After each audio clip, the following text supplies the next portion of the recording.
La historia que leímos durante siglos no está rota, está incompleta a propósito. Hoy vamos a mirar el Antiguo Testamento sin censura, no para desacreditarlo, sino para señalar las grietas, las preguntas que deja abiertas y las pistas que, si las conectamos con cuidado, nos permiten ver una imagen más grande del plan de Dios. Comienzo así porque el Antiguo Testamento, AT, funciona como un mosaico, piezas brillantes, a veces ásperas, que juntas forman una narrativa de pacto, juicio y esperanza.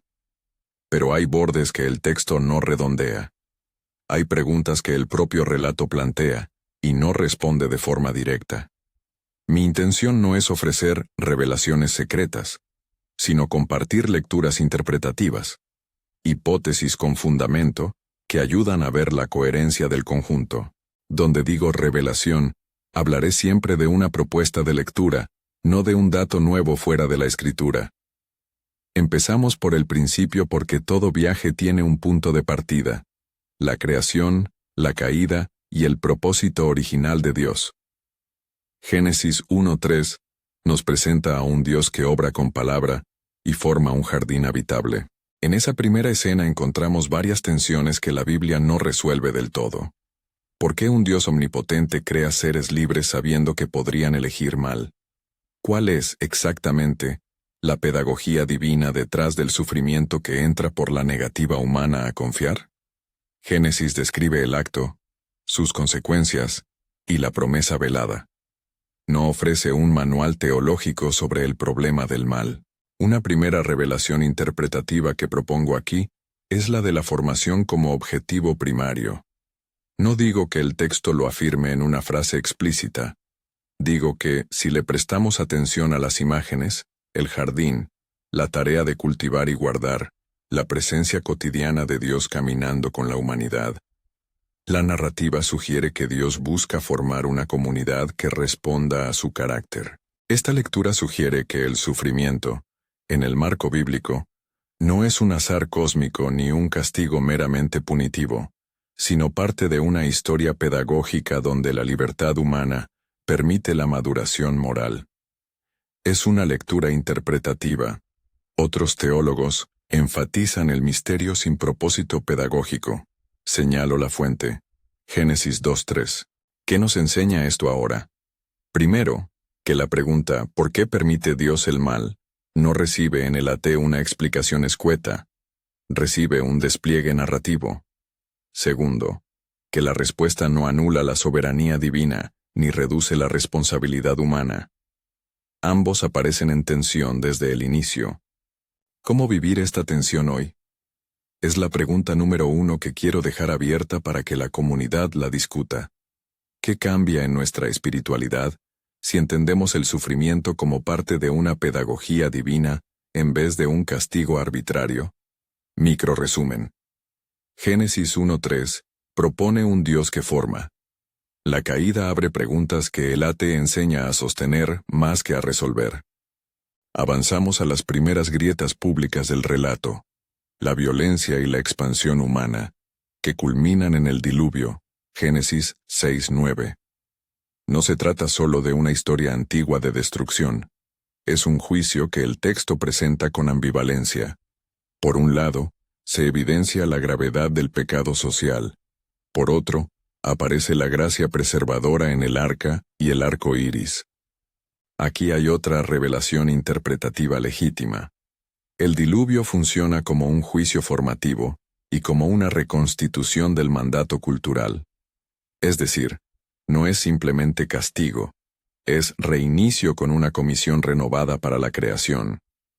Esta lectura tampoco pretende ser dogma.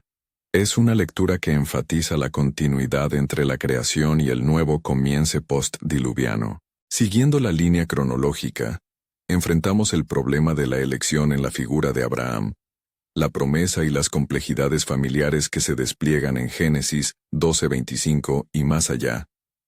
Génesis 22, la famosa prueba donde Dios pide a Abraham que ofrezca a Isaac, es uno de los pasajes más inquietantes. La pregunta que este texto plantea y que la Biblia no explica del todo es, ¿por qué pedir algo que parece contradictorio con la promesa misma? ¿Qué pretende Dios aquí? Muchos intérpretes sostienen que se trata de una prueba de fe. Otros sugieren una señal ritual que remite a la crítica de prácticas religiosas de la época. Mi lectura interpretativa combinada sostiene que Génesis 22 enseña dos cosas simultáneamente. 1. La relación entre fe y obediencia puede implicar pruebas límites para mostrar la centralidad de la confianza en la promesa. 2. El pasaje también desactiva la lógica del sacrificio humano al sustituir a Isaac por un carnero, lo que a largo plazo prepara al lector para una comprensión diferente del sacrificio en la historia de la salvación. Esta segunda afirmación es tipológica. No es una verdad textual exclusiva, sino una forma legítima de leer la continuidad del AT hacia el Nuevo Testamento. Esta es la segunda pregunta abierta que dejo sobre la mesa. ¿Aborda el pedido a Abraham la necesidad de sustituir la vida humana como sacrificio? ¿O solo testea la fidelidad? Las dos lecturas conviven en el texto y en la tradición. Microresumen. El diluvio y la prueba de Abraham muestran que el AT combina juicio y gracia, elección y formación. Muchas escenas funcionan como preparación para una revelación más amplia. Al hablar de patriarcas también debemos detenernos en José, Génesis 37:50, su venta por los hermanos, su ascenso en Egipto, y la providencia que convierte traición en salvación para una familia. Aquí se plantea otra tensión. Dios usa fallas humanas para su propósito. ¿Cómo entender esta tensión moral? Propongo una revelación interpretativa que puede incomodar. En la narrativa patriarcal, la soberanía divina se despliega en la historia humana, sin justificar la maldad de los actos. En otras palabras, que Dios lleve bien los hilos no exime a los personajes de su responsabilidad moral. José es ejemplar, pero la historia no nos dice que las acciones corruptas de sus hermanos fueran necesarias para el bien. El texto registra la maldad y el milagro simultáneamente. Esta lectura ayuda a resistir una teodicea simplista, que justifica el mal por sus resultados. Microresumen del bloque patriarcal. Las promesas se hacen palpables y problemáticas. La providencia y la responsabilidad humana coexisten. Llegamos al momento que cambia el rostro del pueblo. El Éxodo. El pasaje de Éxodo 14, la apertura del Mar Rojo, es narrativamente el punto de inflexión donde Israel se constituye como pueblo liberado. El AT no se limita a describir la liberación física. Construye una teología de la libertad. Pero otra pregunta abierta surge con la ley. ¿Por qué tantas ordenanzas que hoy parecen severas o extrañas? ¿Cuál es la función social y religiosa de la ley mosaica? Mi lectura interpretativa es que la ley cumple varias funciones simultáneas. Funda identidad, regula la vida comunitaria, enseña santidad y establece límites frente a prácticas paganas. Aún así, debemos evitar la tentación de leer la ley como un mero código legal. En el AT la ley es pedagógica y relacional. El tabernáculo y sus rituales, Éxodo 25:31, Levítico, no son trucos mágicos, sino símbolos del modo en que la santidad divina se relaciona con la comunidad mediante mediación ritual. Esta es una lectura teológica que muchos comentaristas comparten. La ley y sus ordenanzas son formativas más que formulares de salvación. Al mismo tiempo, no podemos ignorar que algunas prácticas promulgadas se vuelven polémicas en la mirada moderna, y el texto no otorga respuestas definitivas sobre cada precepto. El AT ofrece norma, y no siempre explica su origen antropológico o su adaptación cultural. Otra pregunta para ustedes. ¿La ley era un fin en sí misma, o un medio para algo mayor? Mi tesis interpretativa es que era medio. Para formar un pueblo santo y anunciar, de manera tipológica, la necesidad de un mediador definitivo. Microresumen. Éxodo Plus. Ley. Liberación que se vuelve identidad. La ley tiene funciones formativas, no siempre explicadas en términos modernos. Aquí hago una pausa y comparto una invitación breve. Si este enfoque te interesa y quieres seguir la serie Antiguo Testamento sin censura, suscríbete ahora y comenta cuál de las preguntas que hemos tocado te inquieta más. Esto no es publicidad, es una puerta para que caminemos juntos en el estudio. Pasado el llamado, volvamos al hilo narrativo.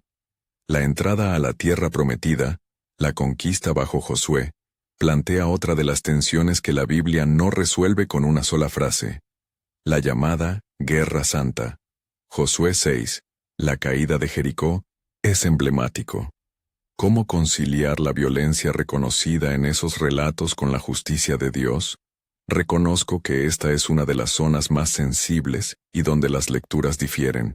Mi lectura interpretativa, aquí advertida como tal, propone que la narrativa de conquista debe entenderse en clave de juicio contra prácticas profundamente inmorales y como una manera literaria de señalar la ruptura entre la comunidad de Dios y las culturas que practicaban violencia religiosa y social.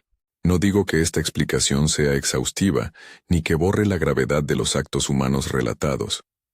Afirmo que el AT presenta la conquista como purgativa, no en el sentido de simple venganza, sino como restablecimiento del orden del pacto.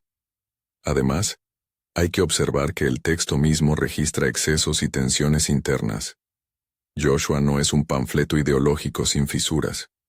De nuevo, dejo aquí una pregunta. ¿Qué significa hoy leer esos pasajes sin justificarlos moralmente ni cancelarlos completamente? La respuesta no es obvia, y exige un esfuerzo hermenéutico que respete la historicidad y la ética contemporánea. Tras la conquista, el ciclo de los jueces, Jueces 1:21, muestra una repetición dolorosa: apostasía, opresión y liberación. El AT no pretende ocultar la debilidad humana. La figura de los jueces, incluyendo personajes contrastantes como Débora, Gedeón y Sansón, ofrece lecciones sobre cómo la identidad nacional y religiosa se fragiliza sin fidelidad. Creo que una de las revelaciones más profundas del ciclo de los jueces es que la ausencia de un liderazgo estable revela la necesidad de un liderazgo que sea, ante todo, fiel al pacto. Esto nos prepara narrativamente para la monarquía. Pero la Biblia no idealiza el rey. Saúl, David y Salomón traerán nuevas preguntas. Antes de entrar en la monarquía, conviene detenerse en la figura de Samuel y la transición hacia la demanda de un rey. 1 Samuel 16 contiene la unción de David, una escena que contradice expectativas humanas. Dios no elige al más poderoso según los criterios sociales, sino al de corazón conforme. Aquí la revelación interpretativa, y con un fuerte sustento textual, es clara. La elección divina subraya una lógica de corazón más que de apariencia. Esta idea se convierte en una clave hermenéutica que recorre el AT. La elección divina no siempre coincide con los parámetros humanos de éxito. Micro resumen. La conquista y los jueces muestran cómo la comunidad se forja en tensión entre juicio y misericordia. La elección divina reorienta a los lectores hacia valores internos más que externos. Entramos ahora a un tramo delicado: la monarquía y la sabiduría. David, con todas sus virtudes y pecados, encarna la complejidad del liderazgo humano en el plan divino. La narrativa no oculta sus fallos, lo que nos conduce a una revelación interpretativa central. La historia del AT usa figuras humanas caídas para revelar, no la perfección humana, sino la fidelidad de Dios a pesar de la fragilidad de sus instrumentos. Esta no es una exoneración de la inmoralidad, es una lectura teológica que intenta mostrar que la promesa divina subsiste aun cuando los actores fallan. Aquí, la tensión entre soberanía y libertad humana reaparece con fuerza. La sabiduría, personificada en textos sapienciales como Proverbios, no olvidemos que la literatura sapiential florece en el período monárquico, aparece como una alternativa a la política del poder. La sabiduría enseña cómo vivir en el mundo roto de manera que refleje el carácter divino. Salomón, por ejemplo, es un enigma, un rey que busca sabiduría, pero que termina atrapado por ambición y exotismo. La lectura interpretativa que ofrezco es que la figura de Salomón funciona como advertencia teológica. La sabiduría sin temor a Dios se vuelve vana. La autoridad sin humildad produce ruina. Otra gran pregunta abierta que debemos sostener: ¿Cómo encaja la sabiduría con la promesa mesiánica? Aquí aparece la necesidad de la tipología mesiánica. El AT no ofrece un retrato claro y único del Mesías, pero plantea figuras y símbolos que, al leerse en conjunto, apuntan a una esperanza de restauración más allá del ciclo de reyes fallidos. Menciono aquí a Isaías 9, Isaías 9:6, como una de las anclas proféticas que anuncian gobernanza distinta, una que no reproduzca los defectos humanos. Esta referencia no borra la pluralidad de imágenes mesiánicas en el AT, pero sirve para anclar la idea de que el AT, en su conjunto, contiene expectativas que solo se integrarán plenamente en un cumplimiento futuro. Micro resumen. La monarquía y la sabiduría exponen la fragilidad humana. Las promesas mesiánicas emergen como respuesta a un liderazgo humano insuficiente. Al lado de la monarquía late una voz que no cesa, la de los profetas. Ellos critican, advierten y prometen. Aquí quiero situar una revelación interpretativa sobre el papel profético. Más que agentes de predicción puntual, los profetas son los teólogos prácticos de la comunidad. Juegan el papel de memoria de pacto, denunciantes de violaciones y anunciadores de esperanza. Isaías, Jeremías y otros conjugan juicio y futura restauración. Por ejemplo, Jeremías 29 ofrece una palabra para el exilio que transmite esperanza. Yo sé los planes que tengo para vosotros. Jeremías 29:11. La lectura interpretativa es que el exilio no es el fracaso final de Dios, sino el terreno donde la identidad del pueblo se purifica y aprende a depender del Señor. Esto es fundamental. El exilio se presenta como experiencia formativa y teológica, no solo como castigo. De manera intencional quiero dejar aquí la tercia pregunta abierta. ¿Hasta qué punto el exilio redefine la identidad de Israel de manera irreversible? ¿Y cómo interpretar ese rediseño en clave de esperanza? Esta pregunta tiene ecos en la vida de la Iglesia. ¿Qué significa la fidelidad cuando la nación y los referentes humanos se desmoronan? Al cerrar este primer tramo de nuestro recorrido, conviene unir algunas hebras. Hemos visto que el AT no entrega respuestas sencillas. Más bien, plantea tensiones y ofrece pistas. Varias revelaciones interpretativas han surgido. La pedagogía divina detrás del sufrimiento, la tipología que corre hacia una figura redentora, la función formativa del exilio, y la persistente tensión entre la soberanía de Dios y la responsabilidad humana. Todas estas son lecturas interpretativas. Las presento como tales porque quiero mantener la humildad exegética que exige el texto. Antes de seguir, resumo de manera breve y clara lo esencial. En Génesis vemos la formación de la vocación humana. En los patriarcas, la promesa y la providencia.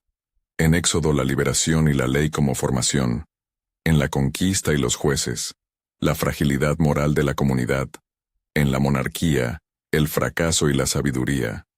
En los profetas, el ajuste de cuentas y la esperanza del retorno. Cada bloque plantea preguntas que el AT no responde de forma única o inmediata. Esas preguntas son el motor de nuestra exploración. Ahora bien, al pensar en la tipología mesiánica que atraviesa todo esto, debo hacer una pausa metodológica. Cuando digo que ciertas figuras o eventos apuntan a Cristo, estoy ofreciendo una lectura teológica tradicional. La tipología no añade datos al texto, sino que muestra continuidad redentora. Debemos declarar con claridad que esto es una interpretación teológica dentro de la tradición cristiana, no es una revelación secreta. Así, cuando vinculamos, por ejemplo, la figura del siervo sufriente con las promesas de restauración, decimos, aquí hay una coherencia teológica que, interpretada en clave cristológica, adquiere sentido pleno. Esta es una clarificación necesaria para mantener la integridad hermenéutica. Hacia el final de esta parte del viaje, empiezo a preparar el terreno para una transición más aguda. La caída de Jerusalén, el exilio babilónico y el retorno posterior. No entraré aún en las complejidades del exilio ni en las voces postexílicas, porque allí se concentran algunas de las preguntas más punzantes. ¿Qué sucede con la esperanza mesiánica cuando el templo cae? ¿Cómo se reinventa la fe en la ausencia de la institución central? Pero antes de abordar eso con detalle necesito que recordemos 3 textos que debemos mantener como anclas. Génesis 22, la prueba de Abraham, Éxodo 14, la liberación del mar, y Josué 6, la caída de Jericó. Además, 1 Samuel 16, anuncio de David, y la profecía de Isaías 9 siguen siendo faros que nos guían. He mencionado también a Jeremías 29, para ilustrar la dinámica de exilio y esperanza. Quiero concluir este tramo con una pregunta que intencionalmente mantiene la tensión. Si el AT plantea tantas preguntas sin cerrar, ¿qué nos exige a nosotros como lectores y como comunidad de fe? No es una cuestión menor. Implica disciplina de estudio, humildad teológica y la capacidad de acompañar la incertidumbre con fidelidad. ¿Podemos abrazar la complejidad sin diluir la confianza? ¿Estamos dispuestos a sostener preguntas difíciles sin convertirlas en excusas para la indiferencia espiritual? Termino aquí por ahora. No porque no haya más que decir, sino porque la siguiente estación del viaje, el exilio, los profetas del retorno y la culminación tipológica en la figura mesiánica, exige espacio para una lectura pausada. Hemos marcado las grandes revelaciones interpretativas de los primeros bloques, y hemos abierto preguntas que pido que lleves contigo mientras seguimos. Cuando el templo cae y los muros son llevados al polvo, algo más que una ciudad se derrumba. Se tambalea la comprensión misma de Dios entre su pueblo. La pregunta que quedó en el aire al cerrar la etapa anterior, ahora nos golpea con más fuerza. ¿Qué hace Dios cuando su casa no existe ya en la tierra? ¿Qué significa ser pueblo elegido en la diáspora? Estas son preguntas que el Antiguo Testamento plantea con una honestidad brutal, y que no siempre responde con palabras sencillas. Lo que sigue es una mirada detenida a ese momento crítico, el exilio, y a las voces que desde la ruptura vuelven a inventar esperanza. El exilio no es un accidente en la historia israelita, es un punto de inflexión teológico. Jeremías y Ezequiel registran la experiencia de un pueblo que ve cómo se desvanece el centro simbólico de su fe. Jeremías, por ejemplo, habla directamente a los exiliados con una mezcla de denuncia y consuelo. Jeremías 29. Ezequiel, desde su celda lejos del templo, recibe visiones que transforman la noción de la presencia divina. Si la gloria de Yahvé pudo dejar el templo, ¿dónde reside ahora? Ezequiel 37 presenta la imagen de huesos secos que vuelven a la vida. Es una imagen potente que sugiere que la esperanza puede surgir incluso cuando la nación parece irrecuperable. Quiero dejar claro, cuando propongo lecturas sobre el exilio, lo hago como interpretación. Muchos estudiosos sostienen que el exilio funcionó como un proceso de purificación identitaria. La pérdida del templo obligó a la comunidad a llevar la fe fuera de su geografía y a replantear la fidelidad al pacto en medio de la fragilidad humana. Esta interpretación no pretende explicar todos los detalles históricos, ni ofrecer una teoría cerrada. Más bien, ofrece una lente para leer los textos posteriores. Según esta lectura, el exilio redefine la práctica religiosa. La oración, la ley y la memoria colectiva se vuelven las nuevas lugares santos que mantienen viva la presencia de Dios. ¿Qué significa esto para nosotros? Si el templo era el lugar donde la gloria de Dios habitaba entre su pueblo, el exilio nos enseña que la presencia divina no queda confinada a edificios. Cuando la comunidad pierde sus centros visibles, la fe se vuelve práctica comunitaria. Lecturas públicas, oración en casa, transmisión de la ley a las generaciones. Una revelación interpretativa que propongo aquí es que el exilio institucionalizó la religión del libro y de la comunidad, preparando así el camino para una fe que puede resistir la dispersión geográfica y cultural. No es una conclusión absoluta, es una hipótesis con fundamento en el desarrollo textual postexílico. Microresumen.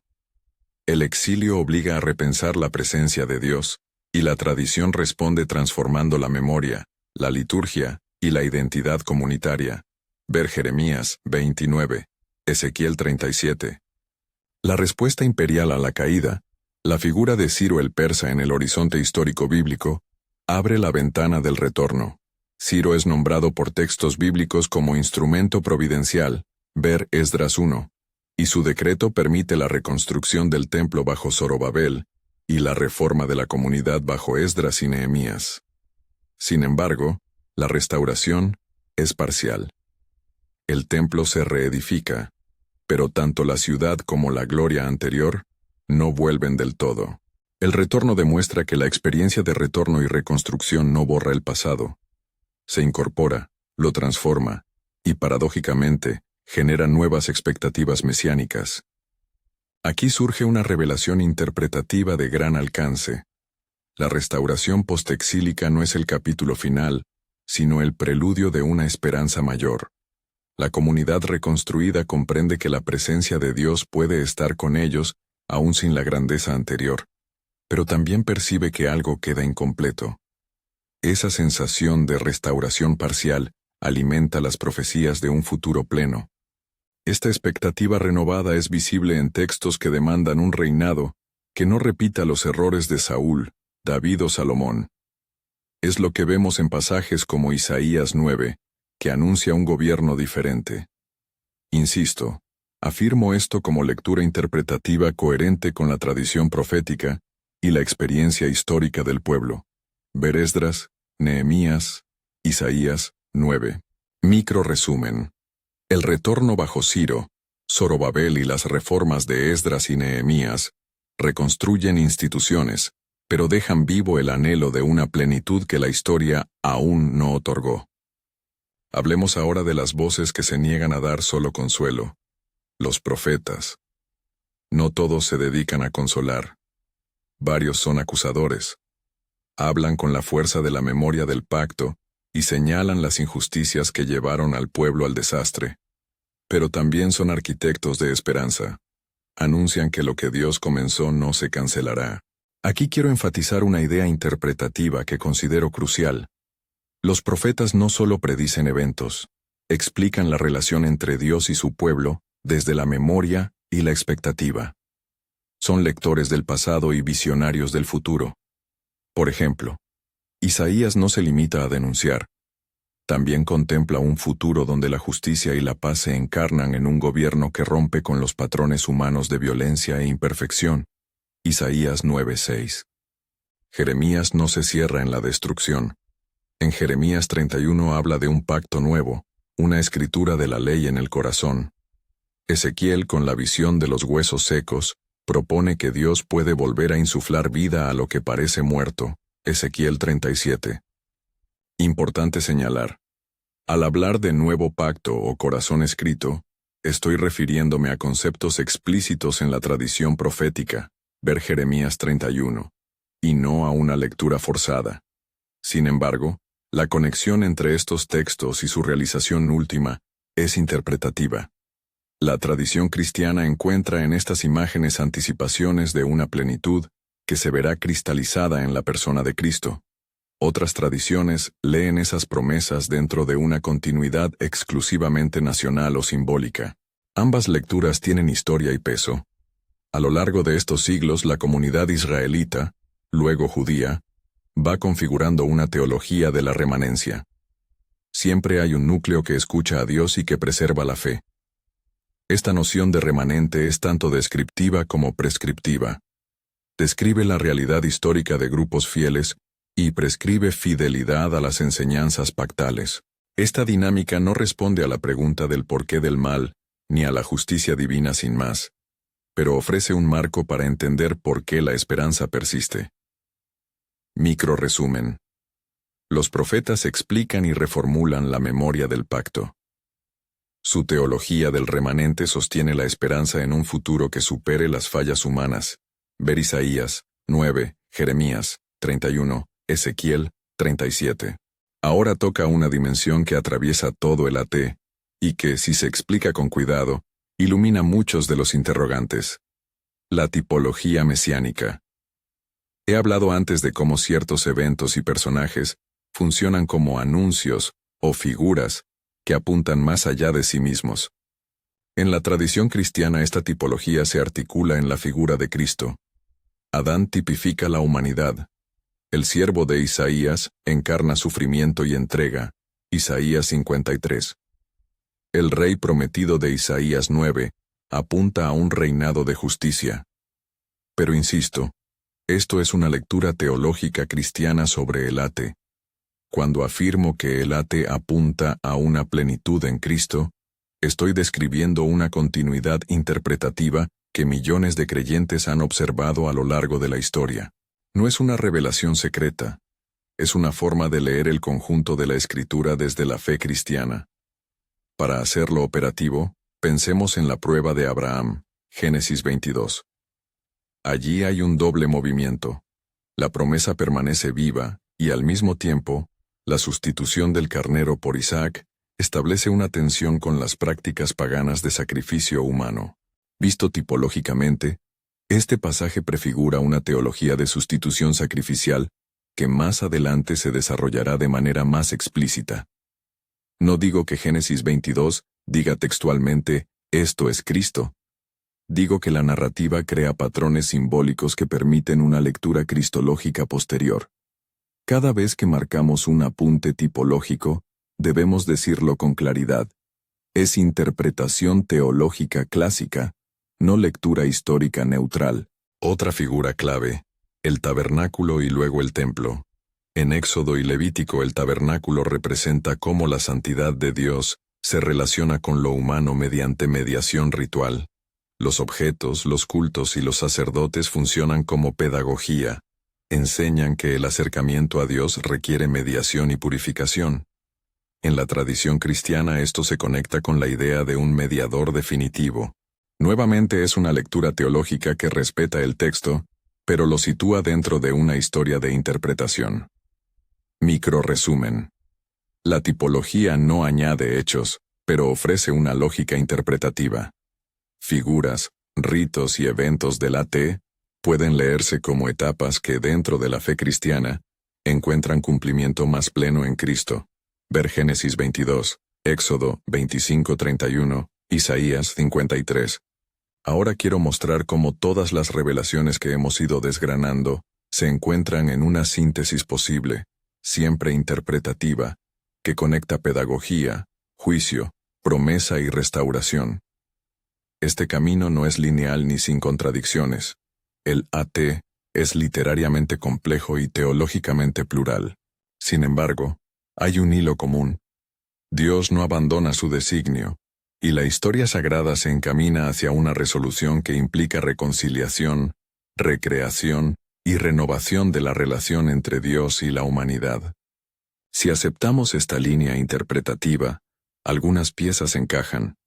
La formación del jardín en Génesis, la prueba paternal de Abraham, la liberación del Éxodo y la ley formadora, la frágil monarquía, la denuncia profética y el exilio como escuela de fe. Todo apunta a la necesidad de una presencia divina que cure la desunión humana y establezca justicia duradera. En la fe cristiana, esa presencia culmina en la persona de Jesús, quien, según el Nuevo Testamento, encarna y cumple muchas de las expectativas y símbolos del AT. Reitero, señalar esta culminación es ofrecer una lectura dentro de la tradición cristiana, no declarar una revelación oculta extrabíblica. Es útil detenerse ahora en algunas preguntas que permanecen abiertas y que invito a discutir. 1. ¿Cómo leer textos de guerra y violencia, por ejemplo Josué 6, sin justificar la violencia ni negar la soberanía de Dios? ¿Es posible una lectura que condene la violencia humana y al mismo tiempo reconozca que el texto lo registra y lo utiliza en su narrativa teológica?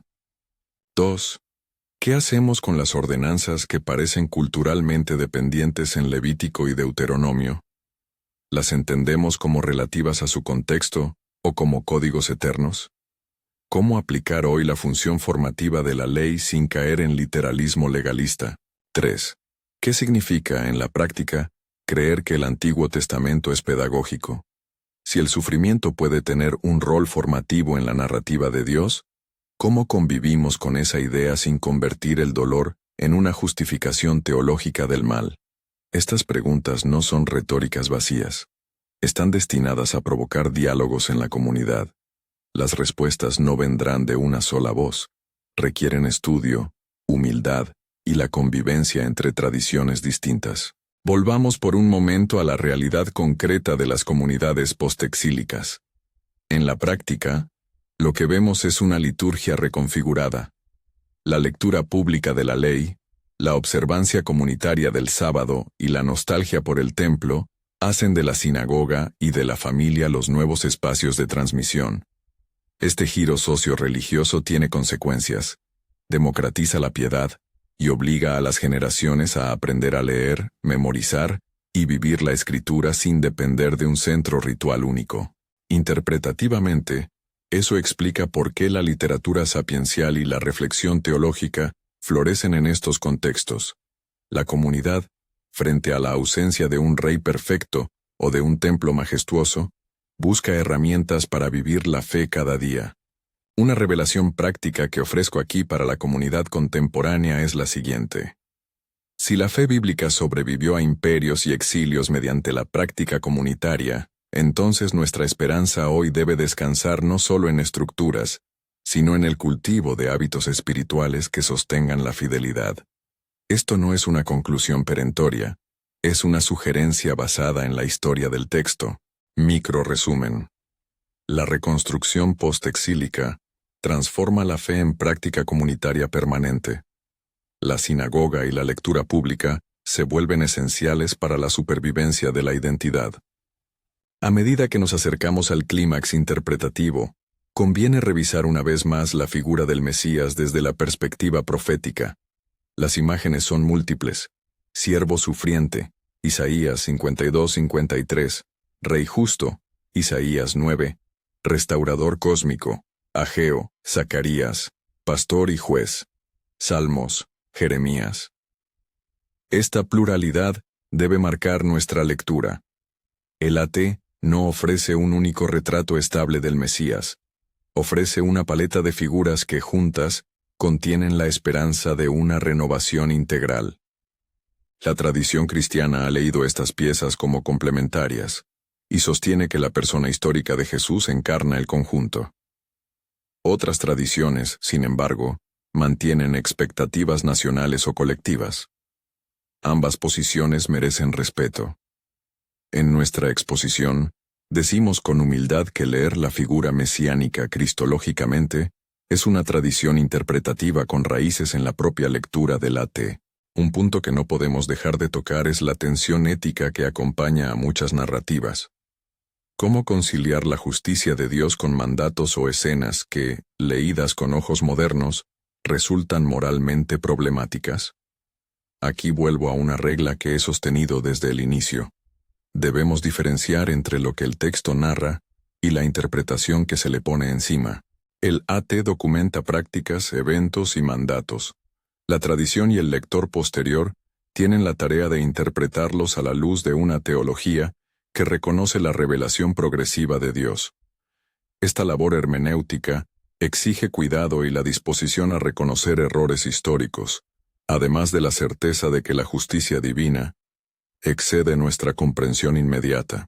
Ahora, al entrar en la síntesis final, quiero entrelazar las revelaciones dispersas en una afirmación que resumo así. El Antiguo Testamento, con sus grietas y preguntas, nos presenta un Dios que forma, juzga, promete y restaura, y que en su marcha redentora utiliza la historia humana, a veces rota, para revelar su compromiso con la creación. Esta afirmación no resuelve todos los perplejos interrogantes, pero ofrece un horizonte teológico coherente. La historia no es capricho divino ni mero fatalismo humano. Es el entramado donde se hace visible la fidelidad de Dios y la respuesta humana. En términos prácticos, ¿qué implica esto para la vida de la Iglesia hoy? Permítanme proponer aplicaciones que no pretenden ser exhaustivas ni definitivas, sino útiles. 1. Formación comunitaria activa. Como la experiencia postexílica enseñó, la transmisión de fe exige prácticas familiares y comunitarias consistentes, lectura bíblica, oración, enseñanza. No dependamos exclusivamente de estructuras. Cultive la comunidad como lugar de formación. 2. Humildad hermenéutica. Mantengamos la diferencia entre lo que dice el texto y nuestras interpretaciones. Cuando hablemos de revelaciones, aclaremos que son lecturas teológicas ofrecidas con humildad. Justicia práctica. Los profetas nos recuerdan que la fidelidad se mide en obras justas. Observemos la coherencia entre culto y ética. La adoración que no produce justicia es contradictoria con el mensaje profético. 4. Esperanza en la tensión. Vivir con preguntas sin respuestas completas es parte de la vida de fe. El ateo nos enseña a sostener preguntas con fidelidad, no a suprimirlas. Aprendamos a acompañar a quienes sufren sin ofrecer explicaciones fáciles. 5. Liderazgo con integridad. A la luz de la monarquía, valoramos la humildad y el corazón conforme a Dios más que la apariencia externa. Ver 1 Samuel 16. La elección divina privilegia el carácter sobre la celebración superficial. Micro resumen. Aplicaciones prácticas incluyen formación comunitaria, humildad en la interpretación, coherencia ética, paciencia con la tensión del misterio y valoración del liderazgo fiel. Antes de concluir, quiero recordar 3 pasajes que deben seguirnos a la hora de leer todo esto.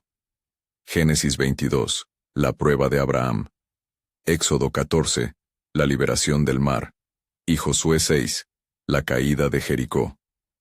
Esos textos están en nuestra mesa de estudio porque encarnan preguntas esenciales.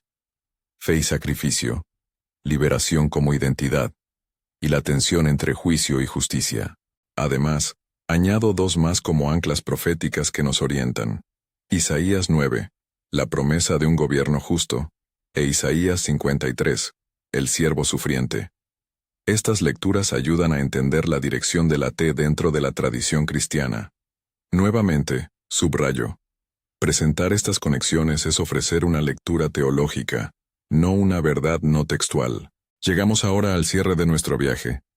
Si hemos hecho bien la tarea, deberíamos percibir que el Antiguo Testamento no es una colección desordenada de relatos, ni un manual de respuestas rápidas.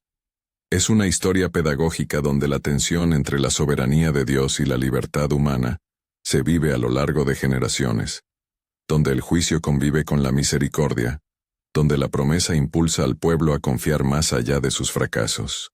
Las revelaciones que aquí propongo son llaves interpretativas, herramientas para leer, no supuestos ocultos que sustituyan el texto. Con estas claves podemos acercarnos a las preguntas difíciles sin renunciar a la reverencia. Para que este estudio no termine en erudición estérile, vuelvo a dirigir una invitación concreta. Comparte en los comentarios cuál de las preguntas abiertas te inquieta más. ¿Es la justicia de Dios frente a la violencia antigua?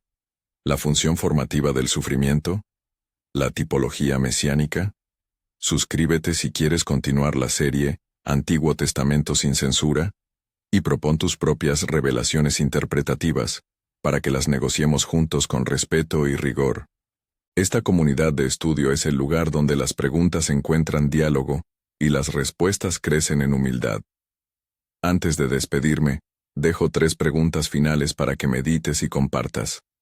Si la fe pasa por pruebas y exilios, ¿cómo debemos acompañar a quienes hoy viven exilios internos, pérdida, dolor, desempleo, sin caer en respuestas facilistas? ¿Qué riesgos y qué beneficios trae para la comunidad cristiana leer el AT en clave tipológica cristiana? ¿Cómo reconciliar el amor de Dios con narrativas de juicio que a primera vista parecen duras? Termino con una palabra de esperanza que no es simple optimismo. La historia bíblica muestra que Dios permanece fiel, incluso cuando los instrumentos humanos fallan. La fidelidad divina no garantiza una vida sin preguntas ni sin dolor, pero sí garantiza que la historia está orientada hacia la renovación.